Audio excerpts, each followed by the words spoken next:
Hey guys, welcome back to the channel. I have the great fortune of having with me on today's show NrdGrl007. And it's not NerdGrl. It's NrdGrl. Get it right. Nerd Girl, it's great to have you on the channel. Thank you so much for having me. Yeah, no, my pleasure. It was definitely great to reach out and see that you were open doing collaboration. And I've just been recently following some of your content on Twitter and just noticing that there's such a strong focus on individual responsibility, sovereignty, the privacy aspect of cryptocurrency, and preserving sovereignty over one's own finance and one's own identity and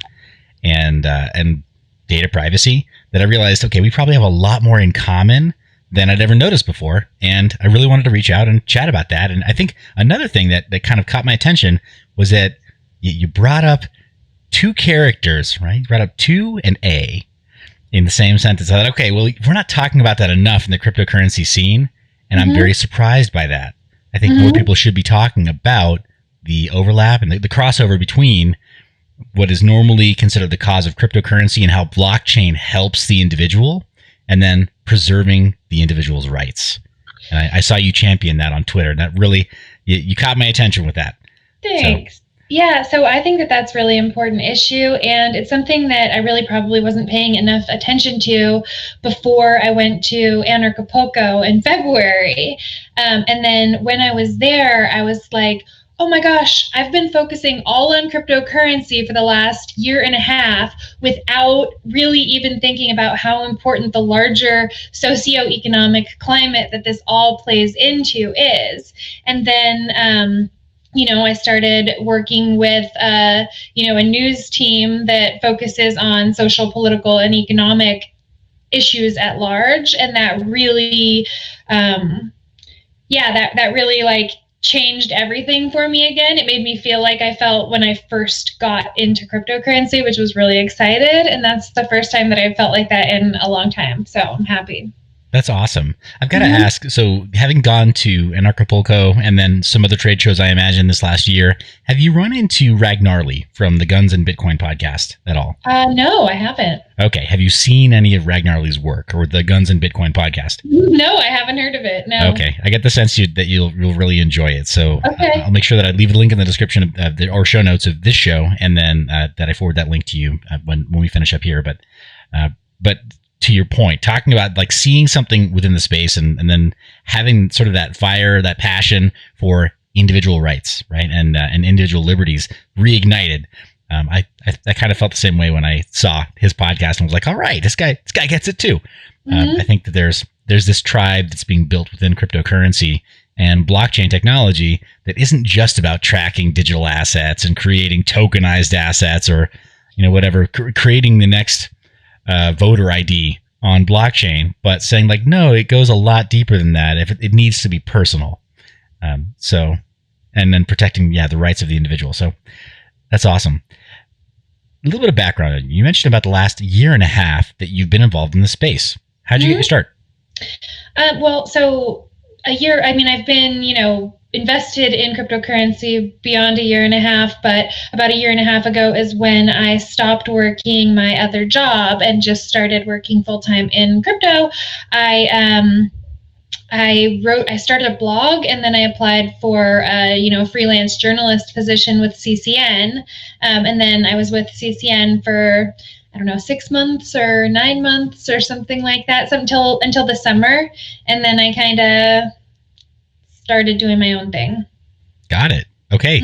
Well, first off, that's great that you got the journalist chops, right? You've got the journalist street cred of working in the space in a way where people can look up your published work on one of the recognized journals. That's super cool. What kinds of stuff did you report on when you were at CCN? So CCN, actually, right before I started writing for them, they had branched out into the larger financial market. I wrote about so it was, cryptocurrency, but also about other financial news. So I've written about everything from social media influencers earning, over 10 million a year to that would be Tyler Ninja Blevins. Sure.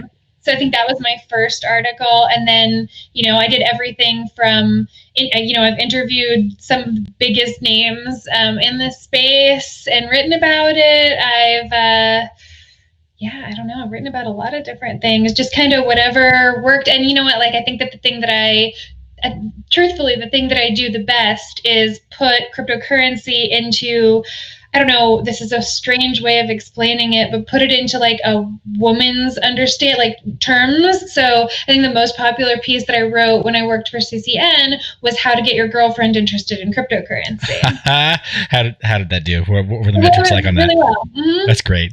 Yeah. That's really, really great. So did you wind up getting a lot of crossover audience for that? Because I know for channels like mine, for example, I've had the demographic problem of talking a bit about mining, cryptocurrency mining. And at one point, I think the best I've ever done in terms of having a female audience was 0.2%. It's been not good. How have your analytics been and your demographic? So, as far as how the analytics were on the article, I don't know. I do know that at the time, and I don't know if this is still true, at the time, over 80% of CCN's readership was male between the ages of 24 and 44 and living coastally or near an urban coast. So I don't know if that's changed. I think that probably quite a few women read that article. I mean, I know that I gave it to a lot of my friends whose girlfriends read it, but I don't know, I don't know what the actual demographic is on it. As you know, typically women are, I think we're under 10% of the space, the crypto space. So yeah, but I want to say, as far as technical analysis, trading, and profit, I think you're back up to 50% of the actual gains. Women tend to trade a lot more dispassionately and much more intelligently. In my observation. Absolutely. And that's true outside of cryptocurrency too. Female traders tend to be more successful. Just there are fewer of us. Yeah. And I'm not a trader. Yeah. There you go. Ironically, the weaker sex has stronger hands. You guys heard it here first. That's awesome. I know that's an outdated term. I just think it's really funny thinking about it now, right? In the context of trading. That's so cool. So I've got to know, when you do interviews, and I don't know how frequently you're featured on other people's YouTube channels or wherever else, but do you have sort of a rough and ready recommendation, right, for the male audience, which is the majority of the crypto audience, on how they get their girlfriends or spouse or significant other involved?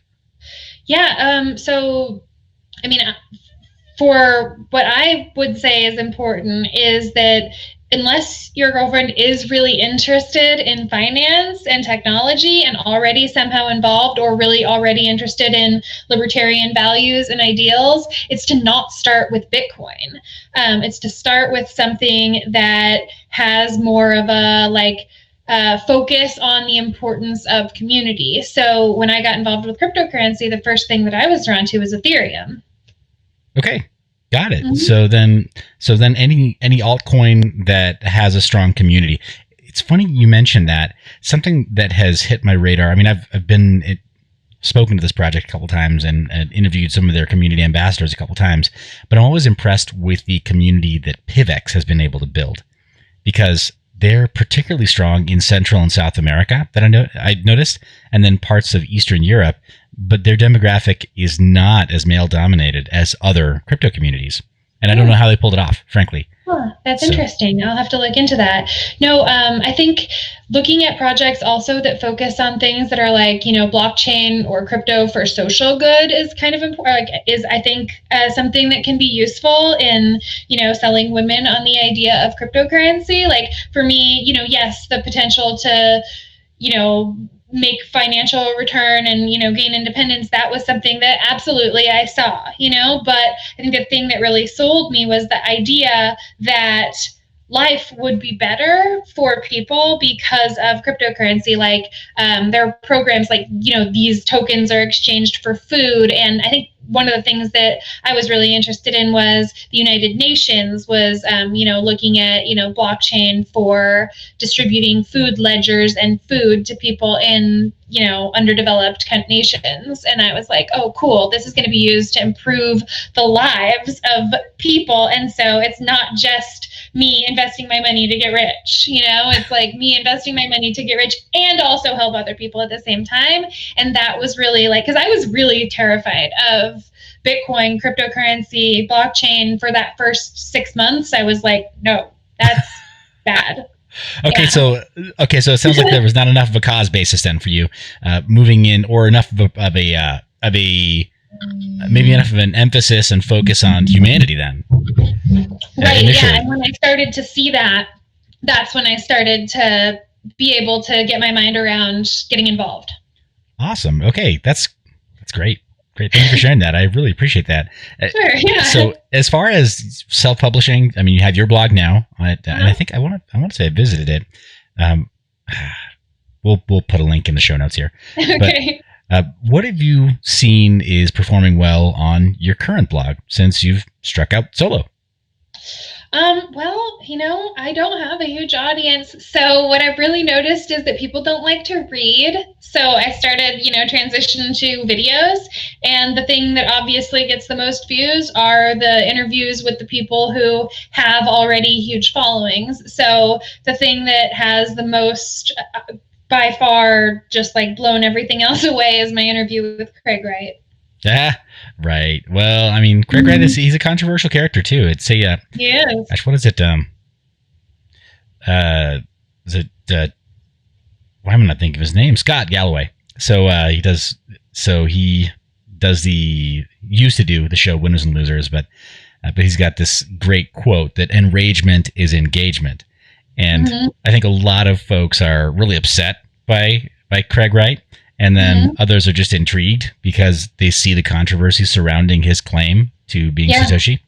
So that's awesome. Good for you. Yeah, so that's why I was really into him, is because I was working at CCN, and CCN was going after Craig really hard, like really, really hard. And at the time, I understood, how controversial the claims that he was making were, but I didn't really understand the full depth of what was going on. I mean, I knew, claiming to be Satoshi, that's yikes. It's a big deal. Yeah, a lot of ramifications, right? I mean, if you're right, the IRS, they want to talk to you. Yeah, among other. So that, what I didn't realize was about the stolen hard drive from cloud. There was a lot that I did not know yet going into that, and So and then also, there's a lot of people who really, really hate Craig Wright, and there are also a lot of people who absolutely worship him. Yeah, well, you figure there's a bit of a cult of Satoshi within the cryptosphere and blockchain communities, and so if there's even a shred of believability to Craig's claims, then that cult of Satoshi is now owned by him, and they follow him instead. So it does make sense. Yeah, that's really interesting. That's super awesome. I've been trying for a while to get a hold of Roger Ver for an interview. Okay. So, yeah. Hopefully, I can put you in touch. That would be amazing. Yeah. So I was supposed to be going to Turkey in April to meet with him because I've been working on this project about crypto tribalism. I talked to several people. Roger was kind of like the next logical person. And then, of course, Corona kind of changed all the plans. So. Oh, my gosh. Yeah, no, talk about throwing a wrench into the works for everybody. Yeah. The blockchain week. Yeah. The organizers of that show, I really feel bad. The organizers of all the events within blockchain week, because there just wasn't, you can't pivot fast enough for some things. Yeah. So let's talk a little bit about kind of transition from that's what got you started, was doing journalism for CCN. Now you're. No, sorry, that was just what I started, like when I started working in cryptocurrency. Got it. Yeah, so I got involved with cryptocurrency, started researching and buying cryptocurrency in 2016. Awesome, and good year for you then. 2016 to 2017. That's awesome. Do you feel like your exit strategy served you well? If that was I had no exit strategy. That was the thing, is that I was like one of those people who was like, no, blockchain's going to change the world. There's no way that I'm going to sell my coins. I sold nothing. So yeah, maybe revision for this time. Okay. Yeah, got it. Okay, well, I mean, I don't hashtag not advice, right? We don't do financial, business, or legal advice on this channel, but yeah, maybe figure out where your moon is this time around. Right. Yeah, or at least figure out where I'm comfortable taking some profits, so that if things continue to go up, I'm all right, and if they drop, then I'm also okay. Yeah, that would be smart. Mm-hmm. Yeah. We'll see, though. I still am like a really, really serious believer. That's awesome. Well, hey, I mean, it has been proven to be a very good strategy. Just like with investing, long-term strategies do tend to perform a little better for people who have that low time preference. Rather, they tend to do a little bit better because, I mean, if you don't need the returns, then you've already invested what you can afford to lose. So, I mean, at least by that one metric, you're already ahead of the game, and then you can wait out some other impatient people. Then you get to see that sawtooth pattern all the way up to its logical all-time high. Yeah, the thing is that there was no way that I could have anticipated the length of the bear market.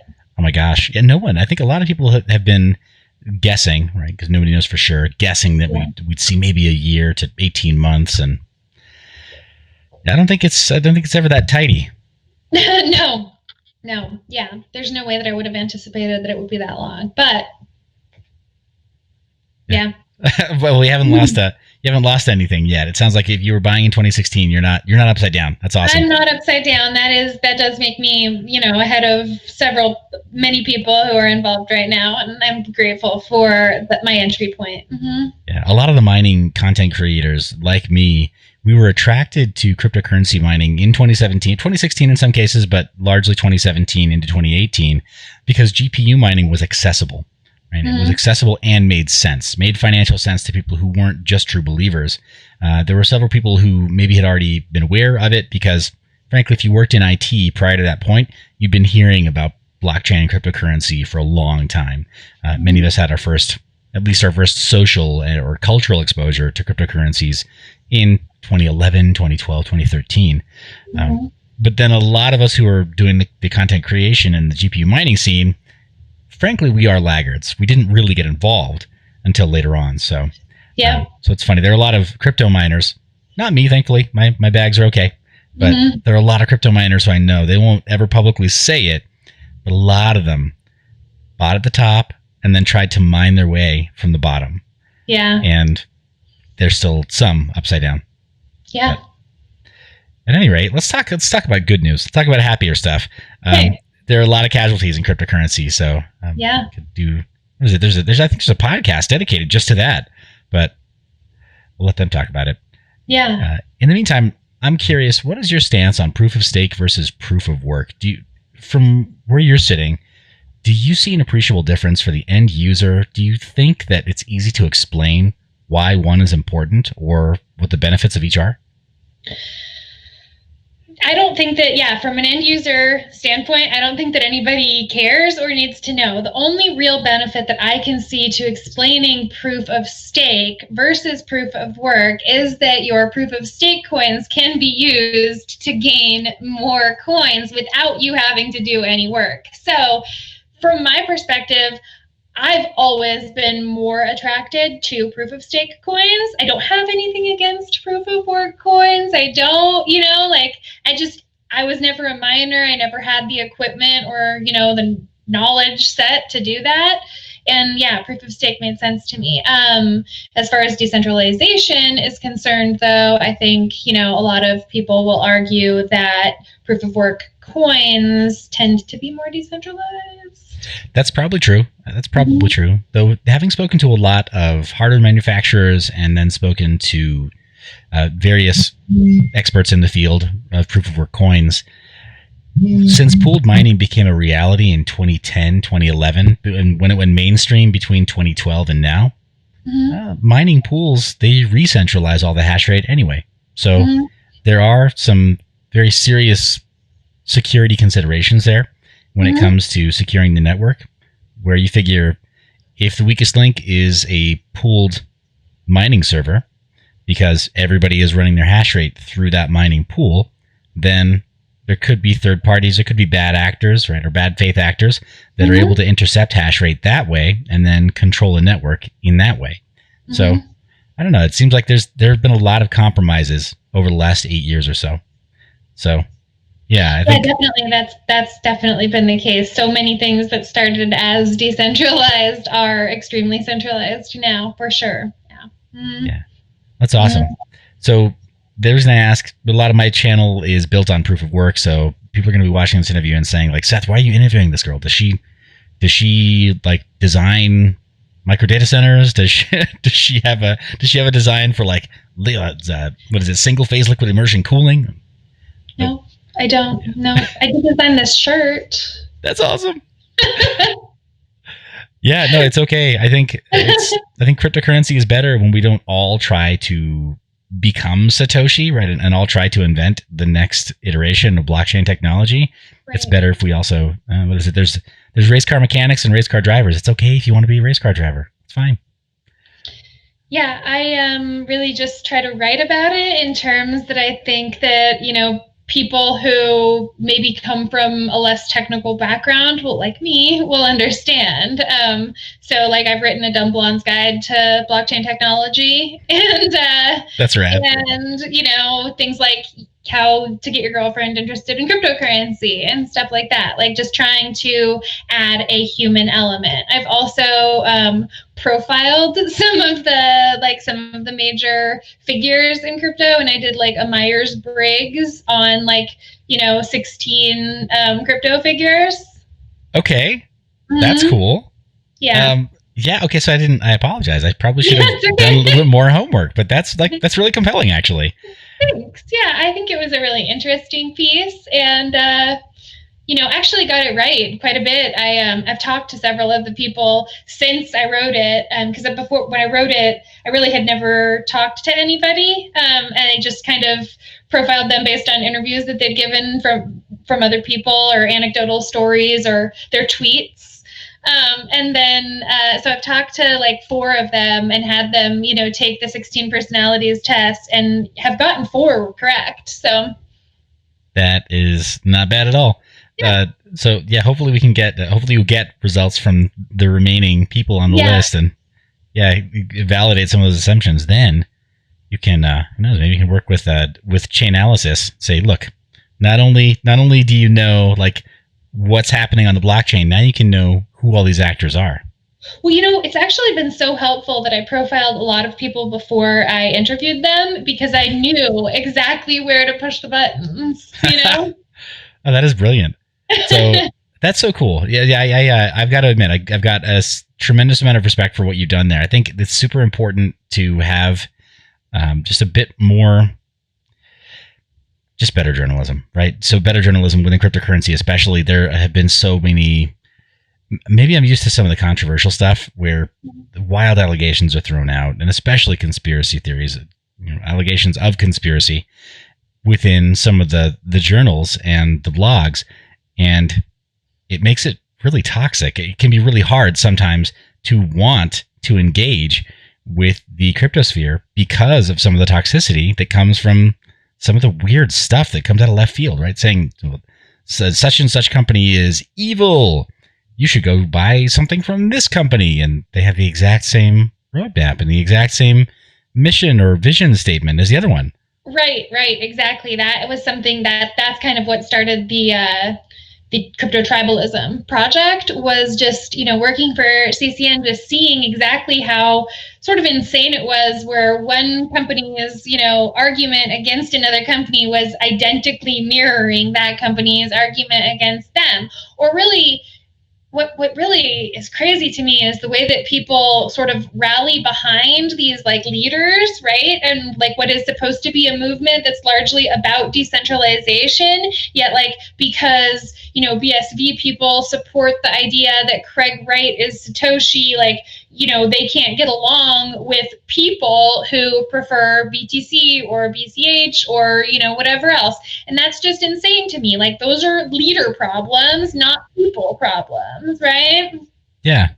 Yeah, well, that's super cool. I'm gonna have to look up your Myers-Briggs assessment of these different characters within the cryptosphere. I'll send it to you. Yeah. Well, let's talk a little bit about privacy then, and then I don't want to take too much of your time today. In fact, we pushed this interview back a little bit today. Thank you for that. No problem. So I don't want to take up the rest of your afternoon. But on privacy opinions, do you have a favorite private cryptocurrency? And let me add a caveat. Okay. I said cryptocurrency. I'm sorry. I'm a little bit tired. Do you have a favorite private currency? And the caveat is, it doesn't have to be a crypto. It doesn't have to use cryptographic privacy. It can just be something that is a medium of exchange that is inherently fungible, divisible, portable, but private. Okay, so in terms of like day-to-day transactions, because people are just used to accepting it, I would say that like cash is probably my preferred method of transacting privately. But when you start talking about purchasing things, on the internet, actually the cryptocurrency that I have the most experience working with is Monero, of all of them, private or not. Okay, well, do tell. So this is not something that I commonly hear. Okay. How did you begin working with Monero? And I mean, this is that's in 2017. I was researching several different coins and trying to maximize not only my investment but also to diversify into several different projects, and comparing privacy coins. I was looking at Monero, Zcash. I think I was looking at Dash, which had some privacy features built in. There was some other coins I just don't remember, and for whatever reason, I decided that Monero was the best one. And so I started, purchased some Monero and learning about how I could store it, while maintaining ownership of my keys. Okay, awesome. So do you recall at all what that thought process was? What maybe some of your reasons were at that time for deciding that Monero was the best fit for you?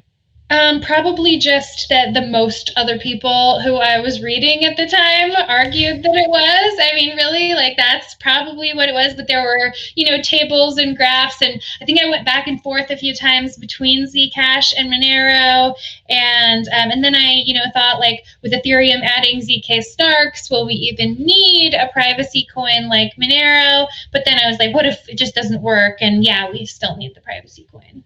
So, and then also it was like, I wanted to buy some books on the internet that I didn't want anybody to know that I was buying.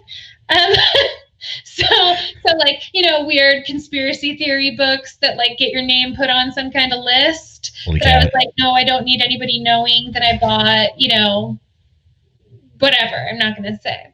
Well, it doesn't take much. It doesn't take much to get your name on a list. I mean, right. So, and I'm sure that at this point my name is already on those lists, but at that time I was really paranoid about that. So I actually was trying to figure out how to transact in the most private, anonymous coin that I could buy books with on the dark web.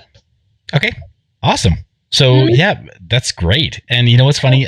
I love hearing you say that Monero is the crypto that you have the most, like in the aggregate, the most experience with. Absolutely. And that the reason that you chose, it sounds like, was largely because it's private by default. Yep. That there's no way to transact in a non-private way. Yeah. Yeah, I know. Public is the word. I use that word intentionally. A lot of people are happy to use Zcash using T addresses and not really paying attention to the fact that that's not a private transaction.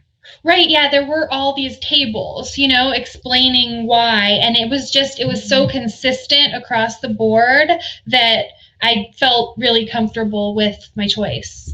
Well, that's super cool. Again, this has been it's been a pleasant surprise chatting with you, Nerd Girl. There's some stuff that I'm noticing. It shows that you pay attention to your research. That you don't read just to have interesting talking points over dinner or when you go to a conference, but clearly you're trying to properly educate yourself so you can exist in a world that is forcing you to adapt.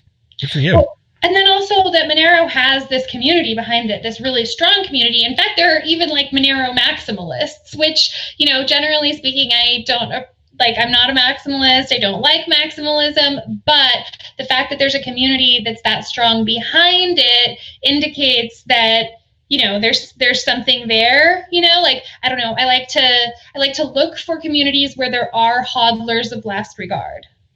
Oh my gosh. That makes sense. That makes perfect sense. So you mentioned the Monero community also. I definitely, I couldn't call myself a Monero maximalist per se. For my part, I am a privacy maximalist, if that makes sense. Sure. And then you could say I'm a Bitcoin mostimalist. Like, I think the Bitcoin it's got that network effect, right? And it shares halo effect with the public blockchain or public distributed ledger systems, but it's not private by default. And using privacy measures to anonymize your transactions on Bitcoin does get you put on a watch list. Yeah. Like, confirmed. This is they're not even, particularly if anybody knows that the Bitcoins that you are transacting in are yours, which for most people, having purchased them on an exchange or something. Yeah. Yeah. So tumbling, it's kind of sad that was something that was considered commonplace only a few years ago, and now it's being punished, right, by exchanges. So yeah, it's funny though. You mentioned that Monero and the Monero maximalists they're an interesting community. I guess there's a hashtag acronym that is used within the Monero community, SHUM, SHUM, which is should have used Monero. Oh, okay, that's good. That's a good one. They use it as a taunt to anybody that gets busted for either tumbling their Bitcoins or finds that it's too difficult to use some other kind of coin, or finds that, for example, there's a hidden inflation bug in another cryptocurrency that is based on Zcash, and they run around taunting everyone with that acronym, SHUM. That's funny. I'm glad that I know that. You know what's funny? I don't even remember how I know that or when I read that, but I just thought like, oh, that's brilliant, but also, it does lend a little bit to the toxicity of the space too. It's like, oh yeah, for sure, and there is definitely quite a bit of that. So that's awesome. It's great. It's great to hear. Great to hear that you're into Monero. You may appreciate that for my website, one of the cryptocurrencies that I allow in the e-commerce store is Monero. So, and then I haven't gone so far as to fully purge any of the purchase records on my website. The e-commerce system that I use would allow me to do that, but I do allow for anonymous purchases, so people can purchase anonymously. They can send to a PO box and they can use Monero. They don't even have to go to the dark web to use my site. So as long as they're shielding their IP address, you can transact privately on my website. Right. Yes. Yeah. As long as they're using a VPN, right? Yep. So shameless plug there, but it's what pays the bills.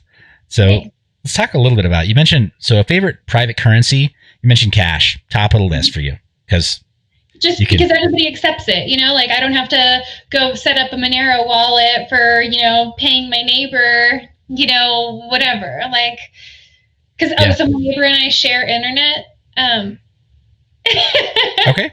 I mean, from an OPSEC standpoint, maybe not the best thing, but yeah, but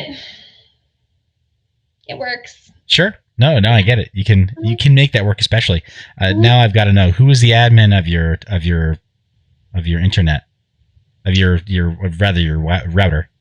I don't have a router. My neighbor does.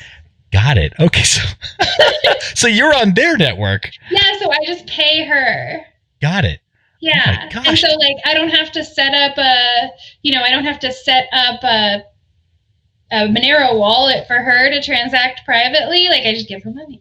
Sure. No, that's brilliant. I mean, oh my gosh. So if I need to do something, like if I'm going to log into a crypto exchange or something, because yes, I realize that there are major issues with that, and not that I often log into exchanges or anything like that because I don't trade. But if I do, then I switch to my personal hotspot. Got it. Well, I'm kind of more. I'm just kind of more thinking this poor neighbor. I mean, somebody needs to talk to her. You're not obligated to educate her by any means, but somebody does need to talk to your neighbor and say, like, hey, if somebody else is using your router, then your IP address, which is locked to your physical location, by and large, like people can figure out where you live based on your IP address, but somebody else being on your network means that you are legally responsible for their traffic. Somebody might trust me, and she can. That's awesome. That's super cool. That's super. It's funny because a buddy of mine who used to work at let's say he used to be associated with people who, he's a good character, he's a good egg, but he was associated with people who got him on the radar of the Department of Homeland Security because he knew them. So they, in a friendly way, invited him to go and chat with them at their offices. And he recently asked me, he's like, hey, Seth, so my neighbor they don't want to pay for internet. They want to just give me a little stipend monthly to use mine. And I was like, for him, I was like, don't do it. No, you've got too much to lose. Like, like this guy could, whatever, he could be, I went full blown conspiracy theorist. And I just said, like in your case, don't do it. But that's super cool though, that you've got a relationship with your neighbor that you can, our kids play together, so it's like, what am I going to do? Totally. She knows where you live. Yeah, she knows. You're good. Mm-hmm. That's awesome. So you mentioned Cash, top of the list. You mentioned Monero because you've used it so much that you're familiar with it. It's private by default. There's a lot that you like about it, and yeah, it sounds like you made that determination early on. I'm curious, as far as using Monero for regular transactions, as far as a private cryptocurrency, have you used it recently? Do you use it often? So, anytime I am buying something that I don't want anybody to know that I have, I use Monero. But no, typically, like, it's not just something that I, use regularly. I do actually, when businesses were open, set up several local businesses to accept cryptocurrency, but I never really set them up to accept Monero. I would set them up to accept, Bitcoin Cash, Ethereum, the ones that you could set up like a, BitPay, where they would automatically convert it into fiat. Got it. That does make sense for a lot of local companies that maybe can't bear the volatility of a 5-point swing in a day.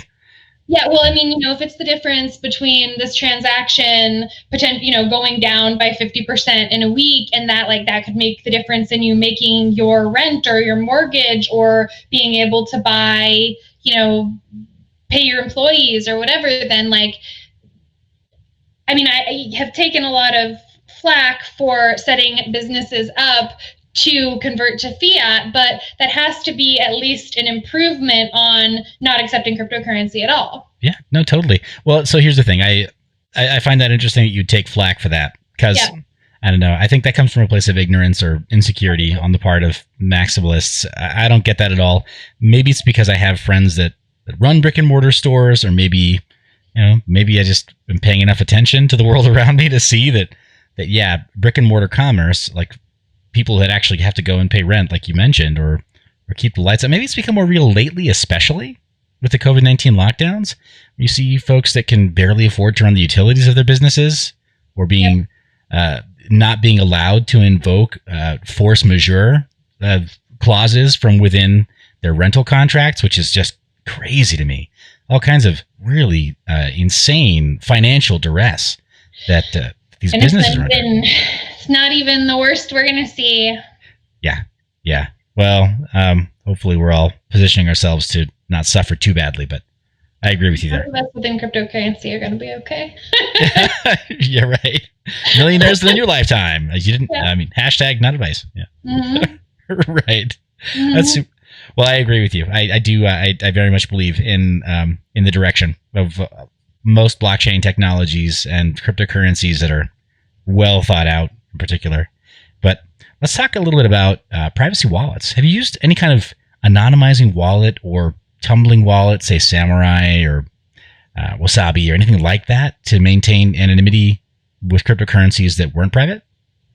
So I have used a tumbler. I don't know what the tumbler was, because it was kind of built into the website that I was using. Okay. But yeah, I've used a tumbler to wash Bitcoin. Yeah, I have. Got it. Okay. Yeah. So in your opinion, Monero versus, say, being able to use Bitcoin, and then the benefits of Bitcoin, the fact that it's that Monero is what, like 0.5% of the total market cap of Bitcoin. In your opinion, though, having used Monero a lot, and now clearly having used Bitcoin in a private way, what do you think? Is there a right way forward? Does a cryptocurrency have to have privacy at the protocol level? Does it have to be designed into the cryptocurrency, or is it?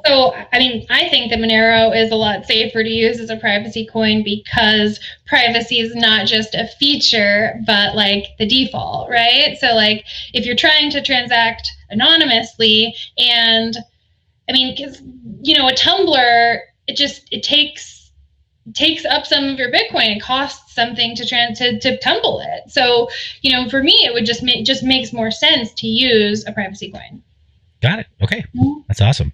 So let's talk a little bit about favorite privacy tech. What do you think is something that more everyday people should be aware of in terms of using computers or smartphones more safely? That every time you log into the internet, you should be using a VPN. That's something that is really difficult to get people to understand, because for one thing, it makes your internet move slower. Like, who wants to, do something bulkier that makes your internet slower? But it is really important for your privacy, because data collection, and I think that a VPN is probably the simplest way. And then also using a VPN that you can pay for with cryptocurrency is pretty important, because if you've paid for your VPN with your, debit card, then is it really private? Got it. Okay. Awesome. So then it sounds like top of the list for you then, get a VPN. Yeah. Awesome. Do you have a recommendation there? Is there one that you think is best, maybe doesn't log or has a special set of features? So I use NordVPN because I can choose where I am logging in from.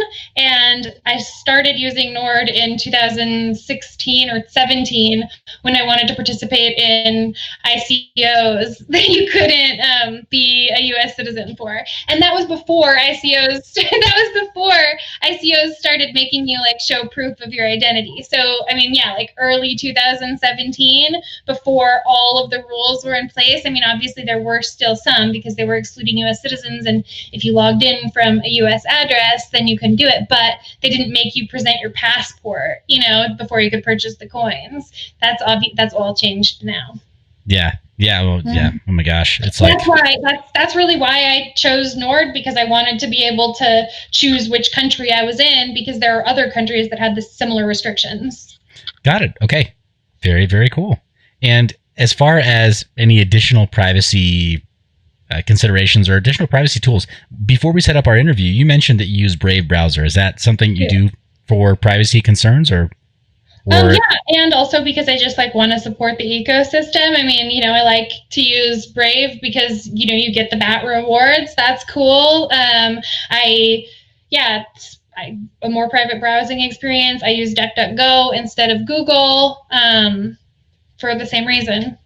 Awesome. Okay, so it sounds like then you've very much adopted the mindset, attitude, and behaviors of a privacy-oriented person.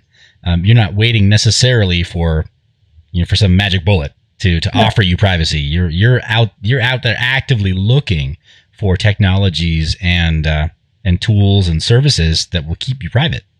Yeah, I'm sure that there are a million more things that I could be doing that I should be doing, but yeah. Okay. Things that awesome. I'm doing, Awesome. Well, again, if you want to feel like a noob, join the cryptosphere, because there's always somebody more. Always, yeah. That's super cool. Well, I've got to say, I'm impressed. I'm impressed that you're paying some attention to what you're doing there, and there are a lot of folks. I'm sure, whether they know it or not, there are a lot of folks who are safer and more private for knowing you and listening to some of your advice. Oh, so, yeah, no, my family thinks that I'm a total whack job, but also so thankful all the time, because there are less data points, and that is really major concern that I think a lot of people miss about why is it important that these big tech companies are collecting all of these data points on me. That helps improve my life, because then they could recommend what articles I read and where I go and what I buy. Well, yeah, it's not just that they can recommend what articles you read and where you go and what you buy. It's that by recommending what you read, they actually impact what you think, and that is potentially the end of free will. Yeah, no, great point. And you're finding a willing audience in your family over time. Sure. Actually, you know what? They were so great about it, from the beginning, I have to say, based on a lot of stories that I've heard from other people, with their families, them getting involved in 2017 or 18 or whatever, and their families still being you're nuts. Where like I went to, my family and was like, I want to take all of the money that I have saved in the world and buy cryptocurrency. And they were like, cool, can you buy me some too? Oh my gosh. Where like even my grandmother owned cryptocurrency in 2016. Oh my gosh, that's amazing. Which was probably super irresponsible of me to purchase, but she didn't buy anything. She didn't, put all of her savings in, or she just bought a little bit. Oh yeah. You don't have whole Social Security checks being auto converted into Bitcoin. Right. Well, yeah. It was a responsible amount. Mm-hmm. That's cool. Well, so yeah, that for me also, like, it resonates very much. I've got a few siblings who we literally only communicate on Signal, precisely for that reason. We're like, okay, yeah, we can't even let the telcos and Google know what we're doing. So no, I know Signal. Yeah, I use Signal pretty regularly. Mm-hmm. Awesome. So I'm going to ask you a couple closed-ended questions. I'm pretty sure that I can surmise the answer based on our conversation so far. Sure. But does privacy matter? Yes. In your mind, what would a complete lack of privacy look like? Or if we fail to achieve privacy in the correct way as humankind, what would that look like? So I think that what that looks like is like a major dystopian future where it's even people not even realizing how little privacy they have, where we already have these things. Like we have cameras everywhere in our homes, televisions, computers. We all carry a tracking device with us everywhere we go. The lack of privacy would be absolute lack of privacy would be something like mandating that people have certain apps on their phones or on, their devices. And that would, potentially, I can see this playing out with Corona, saying like everybody has to have this, this tracking on their phone so that we know who's come into contact with who and who could be, carrying this illness and like that total lack of privacy. And then also, with all of the Cambridge Analytica stuff that came up last year, what was the name? The Great Hack, where they proved that by monitoring people on social media and by monitoring their patterns on social media, they could tell not only who was likely to vote for a certain candidate, but who was persuadable. And then they were able to market specifically to those people. And because they knew so much about those people because of their social media activities, they weren't even really marketing. They were selling the presidency, or not selling. They were completely co-opting the people's minds. Like they didn't actually choose to vote for the candidates that they voted for in 2016, which, is particularly important in the United States or in a democracy. But think of that on a much larger scale where they're able to tell you, oh, you're going to buy this. Oh, you're going to vote for this person. You're going to, just the possibilities there are endless. You're going to buy a Nissan. No, got it. Yeah. I mean, it really means that that's full brainwashing, like full takeover of, I don't know. It's the end of free will. I definitely see a dystopian future playing out. Mm-hmm. Got it. Okay, so that's what a total lack of privacy looks like. Let's find a light at the end of that tunnel then. And if we do reach for the gold ring of privacy properly implemented, we'll call it perfect privacy as humankind. Conversely, what would that look like in your mind? I don't know. I don't know if I've really given it that much thought. I think I spent a lot of time thinking about the dystopia. What would it look like for full privacy? I mean, I think that we would have to move to much smaller government models. And that people would have to be very responsible. Everybody would have to accept full responsibility for their own finances, for everything that they do themselves. Where now people, you lose your credit card or your credit card gets stolen, the credit card company gives you back your money. Well, if you lose your private keys, nobody's giving you back your crypto. Sure. Yeah. That's what, that first example you give of cash. A massive shift in human responsibility. Got it. So perfect privacy then looks an awful lot like dangerous freedom, it sounds like. Yeah. Okay. I can dig it. I think I agree. That's awesome. So Really appreciate that. Can I ask, because I don't want to take any more of your time today. You've been so gracious, and I really appreciate you spending the time, especially for me. I feel like I'm endlessly passionate about privacy, just because I started talking about it well before we got into the coronavirus lockdowns and some of the measures that appear to be potentially a risk for infringing on personal rights and maybe even personal sovereignty. But it just kind of gripped me, and I haven't grown tired of talking about it. So thank you. Yeah. Where can people find you? What's the best way to reach out to you and get involved with what you're involved in? Okay, yeah. So you can email me, Nicole@007nerd.com. My website is 007nerd. Definitely the fastest way of reaching me is to, get in touch with me on Twitter, just because I spend way too much time on Twitter. And that's, I'm NrdGrl007. Definitely need to spend a lot more time, operating some of the new, more decentralized social media networks. Yeah. Oh, well, I mean, yeah, probably. I'll tell you, after shopping around on some of them, I'm not sure that there's a really solid front runners just yet. Yeah, see, so that's where I've been reluctant to spend a bunch of time, getting acquainted with them, because there isn't really a clear front runner, and I don't want to, spend several hours on something that's not going to end up working, and then I'm like, oh, I should have just been on Twitter.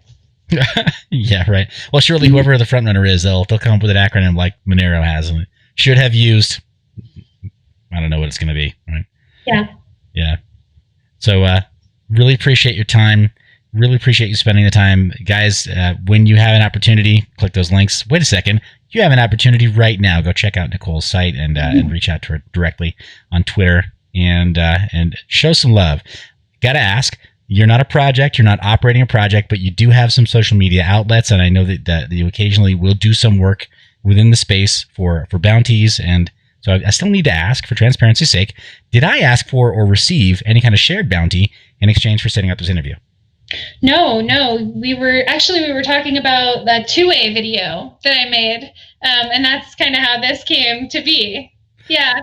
So no bounty not from me. Okay, awesome. That's only important to me because I also reach out to free and open source software developers, and so it's kind of a signal to them that they've got an open mic with me. So, and then same with other members of the community. I just think there are some channels that need to stay away from being pay to play, and mine is one of those for now. So, all right, really appreciate you. Yeah, and awesome. Thank you again for everything. Thank you so much for being on the show. And guys, go click all the links, click all the subscribes. Make sure you're paying close attention to what NrdGrl is doing, because if you, like me, are passionate about privacy and about personal liberties and about personal sovereignty, then I know you're going to love the content that she is creating. So thank you again.